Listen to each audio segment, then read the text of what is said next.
नमस्कार दोस्तों, आप देख रहे हैं HK न्यूज छत्तीसगढ़। तो चलिए जानते हैं आज की सबसे बड़ी खबरों को बारी बारी से। पर उससे पहले आप हमारे वीडियो को सबसे पहले देखने के लिए वीडियो को लाइक कर चैनल को सब्सक्राइब कर दीजिए। तो चलो बढ़ते हैं खबरों की ओर।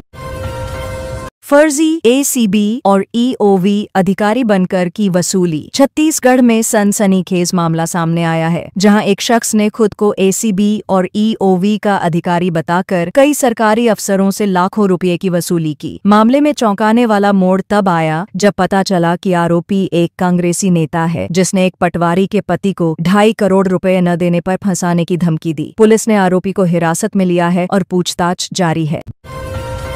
बिलासपुर रेलवे स्टेशन पर 4,50,000 के गहने चोरी। बिलासपुर रेलवे स्टेशन पर एक महिला से चोरों ने उस वक्त 4,50,000 रुपए के गहने से भरा बैग खींच लिया जब वह ट्रेन में चढ़ रही थी। महिला अपनी बेटी को परीक्षा दिलाने आई थी और प्लेटफॉर्म पर भीड़ का फायदा उठाकर चोर वारदात को अंजाम दे गए। GRP ने केस दर्ज कर CCTV फुटेज खंगालना शुरू कर दिया है। सिंहदेव का केंद्र पर हमला, खाद की किल्लत पर बड़ा बयान। छत्तीसगढ़ के वरिष्ठ नेता TS सिंहदेव ने कहा कि राज्य में खाद की भारी किल्लत है और केंद्र सरकार ने किसानों के साथ धोखा किया है। उन्होंने बताया कि फॉरेन एक्सचेंज बचाने के नाम पर खाद का इंपोर्ट नहीं किया गया, जिससे किसान परेशान हैं। पूरे प्रदेश में किसान खाद के लिए लाइन लगा रहे हैं, लेकिन सरकार मौन है।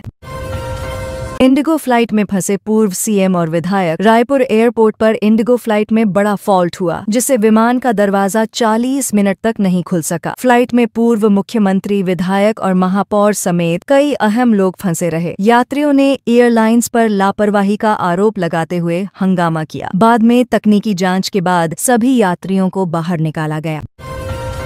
कबीरधाम के 11 खिलाड़ियों ने तैराकी में जीती ट्रॉफी। छत्तीसगढ़ के कबीरधाम जिले के लिए गौरव का पल, जहां तैराकी प्रतियोगिता में जिले के 11 खिलाड़ियों ने विभिन्न श्रेणियों में शानदार प्रदर्शन करते हुए ट्रॉफी जीती। कोच और परिजनों ने बच्चों की मेहनत की सराहना की और प्रशासन से बेहतर सुविधाएं दिलवाने की मांग भी की है।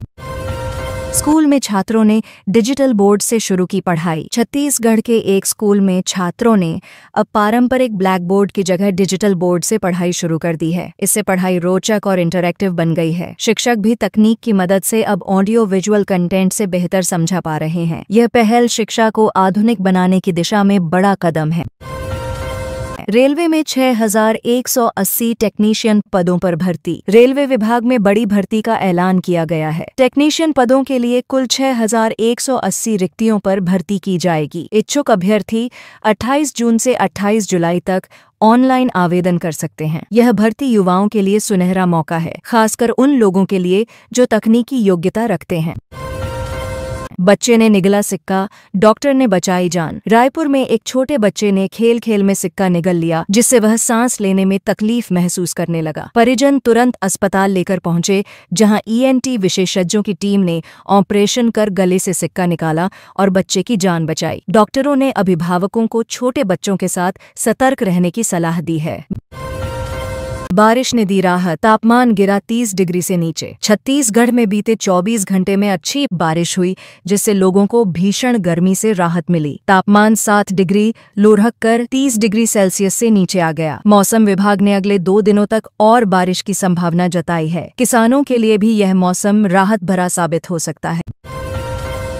BSSC में 75% से शुरू हुआ एडमिशन। BSSC में दाखिले के लिए इस बार कट-ऑफ 75% से शुरू हुआ है। कॉलेजों में सीटों की संख्या कम और आवेदन ज्यादा होने से प्रतिस्पर्धा काफी बढ़ गई है। छात्र छात्राओं को एडमिशन के लिए मेरिट का इंतजार करना पड़ रहा है। शिक्षा विभाग ने भी एडमिशन प्रक्रिया को ऑनलाइन पारदर्शी रखने की बात कही है।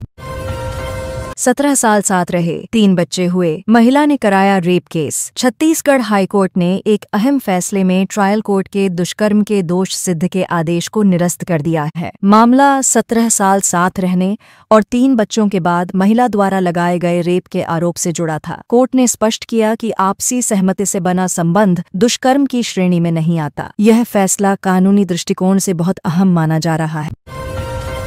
महेंद्र कर्मा की प्रतिमा पर शराब की बोतल फोड़ी, वीडियो वायरल। जगदलपुर के झीरम मेमोरियल में एक शर्मनाक घटना सामने आई है, जहां किसी ने महेंद्र कर्मा की प्रतिमा के पास शराब की बोतल फोड़ दी और वहां शराबखोरी की। यह घटना थाने से महज 100 मीटर की दूरी पर हुई। वीडियो सामने आने के बाद लोगों में आक्रोश है और प्रशासन से सख्त कार्रवाई की मांग की जा रही है। चरण पादुका योजना 21 जून से फिर होगी शुरू। पूर्व मुख्यमंत्री भूपेश बघेल की सरकार ने जिस चरण पादुका योजना को रोका था, अब वर्तमान सरकार ने इसे दोबारा शुरू करने का ऐलान किया है। 21 जून से यह योजना फिर से लागू होगी। इसके तहत आदिवासी इलाकों में गरीबों को मुफ्त में चप्पल और आवश्यक वस्तुएं दी जाएंगी। सरकार का दावा है कि इससे गरीबों को राहत मिलेगी। टैक्सी कंपनियों पर उपभोक्ता संरक्षण प्राधिकरण में शिकायत। देश भर में निजी टैक्सी ऐप कंपनियों के खिलाफ केंद्रीय उपभोक्ता संरक्षण प्राधिकरण में शिकायतें दर्ज हो रही हैं। उपभोक्ताओं का कहना है कि ऐप में दिखाए गए किराए से कहीं अधिक राशि वसूली जा रही है। इस मुद्दे पर सरकार से कड़े नियमन और जुर्माने की मांग की जा रही है, ताकि आम जनता को राहत मिल सके। ऑपरेशन सिंधु ईरान से 110 भारतीय छात्र सुरक्षित लौटे। ईरान में बिगड़ते हालातों के बीच भारत सरकार ने ऑपरेशन सिंधु चलाकर 110 भारतीय छात्रों को सुरक्षित लौटने की व्यवस्था की है। भारतीय मेडिकल छात्रों को सुरक्षित दिल्ली लाया। ये सभी छात्र आर्मेनिया के रास्ते रेस्क्यू किए गए। लौटे छात्रों ने बताया कि वहां हालात तेजी से खराब हो रहे थे। ये ऑपरेशन विदेश मंत्रालय की बड़ी सफलता के रूप में देखा जा रहा है।